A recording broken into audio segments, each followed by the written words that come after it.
संस्कृति पंचेतानि स्मरेन् नित्यं वेदवाणी प्रवर्तते। नमस्कार दोस्तों, मैं पंडित विश्वास तिवारी अपने YouTube चैनल पे आप लोगों का बहुत बहुत स्वागत करता हूँ। पिछले वीडियो से हम लोग चर्चा कर रहे थे कि किसी भी कर्म को करने के लिए, यहाँ पे हम लोग श्राद्ध की चर्चा कर रहे हैं, इसलिए श्राद्ध कर्म को करने के लिए देश, काल, वस्तु, विधा और कर्ता, इन 5 विषयों पर हम लोगों ने चर्चा की थी। उसी तारतम्य को आगे बढ़ाते हुए हम लोग और कुछ विषयों पर चर्चा कर रहे हैं। कौन कौन सी जगह है, कौन कौन से वस्तुओं का उपयोग करते हुए हमको अधिक से अधिक लाभान्वित होना चाहिए। तो आज के वीडियो की पहली चीज़ ये है देश।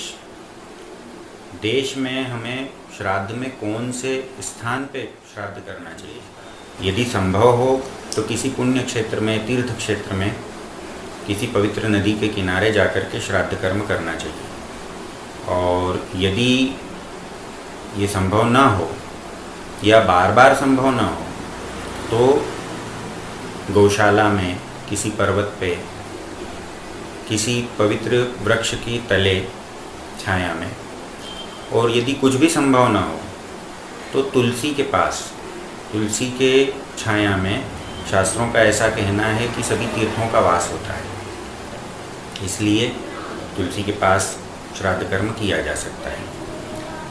अब आती है दिशा की बात।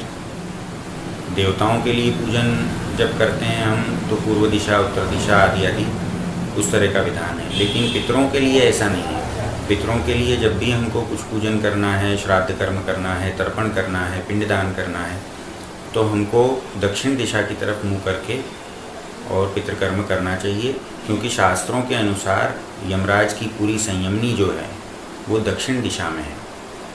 तो दक्षिण दिशा की तरफ मुँह करके श्राद्ध किया जाए तो वो कर्म उचित माना जाता है। अब बात आती है काल की, किस समय पे कोई पितृकर्म, तर्पण, पिंडदान आदि करे। तो सबसे पहली बात तो ये, वर्ष में 16 दिन जो ये श्राद्ध के हैं, ये श्राद्ध पक्ष, महालय, ये सबसे अच्छा समय होता है पितरों के लिए कुछ करने का। फिर प्रति महीने में यदि कोई श्रद्धावान हो, करना चाहे, तो अमावस्या की तिथि पितरों की तिथि है, तो जहाँ तक संभव हो प्रति अमावस्या पितरों के लिए कुछ न कुछ शुभ कर्म करना चाहिए, दान आदि। फिर यदि इन समयों को हम न साध पाएँ तो शास्त्रों का कहना है कि जिस समय सुयोग सध जाए, तीर्थ की प्राप्ति हो जाए, मन में उत्साह हो जाए पितरों के लिए कुछ करने का, वो समय सर्वश्रेष्ठ है। तो न करने से तो जब भी करें अच्छा, लेकिन यदि संभव हो तो शुभ समय में, पितरों के लिए नियत समय में श्राद्ध कर्म करना चाहिए। तीसरी वस्तु एक आती है कुश। कुश एक प्रकार की घास होती है जो बहुत पवित्र मानी जाती है। हमारे सनातन संस्कृति में पूजन पाठ, तर्पण आदि आदि सभी कर्मों में कुश की उपस्थिति, कुश को साथ में रखना एक प्रकार से अनिवार्य ही है। अनुपलब्धता में, यदि उपलब्ध नहीं है तो कांस को उसकी जगह उपयोग किया जा सकता है, दर्भ भी बोलते हैं उसको, और यदि वो भी उपलब्ध नहीं है तो दूर्वा, लेकिन इनका उपस्थिति होना चाहिए, उपयोग करना चाहिए। ये तीसरी वस्तु हो गई। फिर सबसे महत्वपूर्ण वस्तु, बिना जल के न पूजन होता है, न श्राद्ध कर्म होता है, न तर्पण होता है। तर्पण बिना जल के तो संभव ही नहीं है।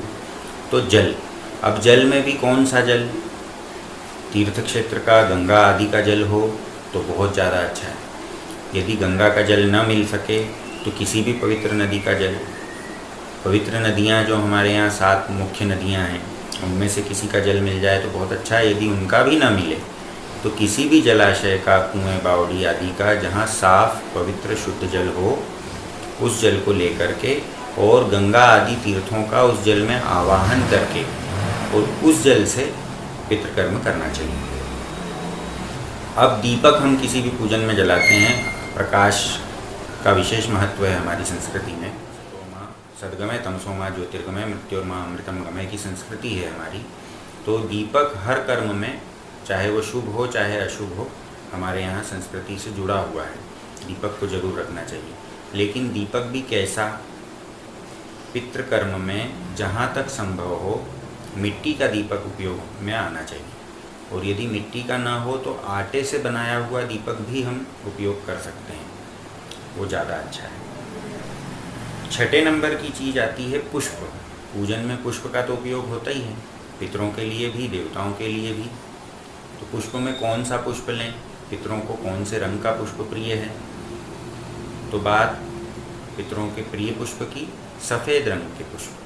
सफ़ेद पुष्प पितरों को बहुत प्रिय हैं। उसमें भी यदि भृंगराज का पुष्प प्राप्त हो जाए, उसको लोक भाषा में यहाँ भंगरैया बोलते हैं। भंगरैया के पुष्प यदि प्राप्त हो जाएं तो उनका उपयोग करना पितृकर्म के लिए बहुत शुभ माना जाता है। फिर बहुत महत्वपूर्ण चीज़ विष्णु भगवान के पसीने से उत्पन्न हुई है, जिसको हम लोग तिल के नाम से जानते हैं।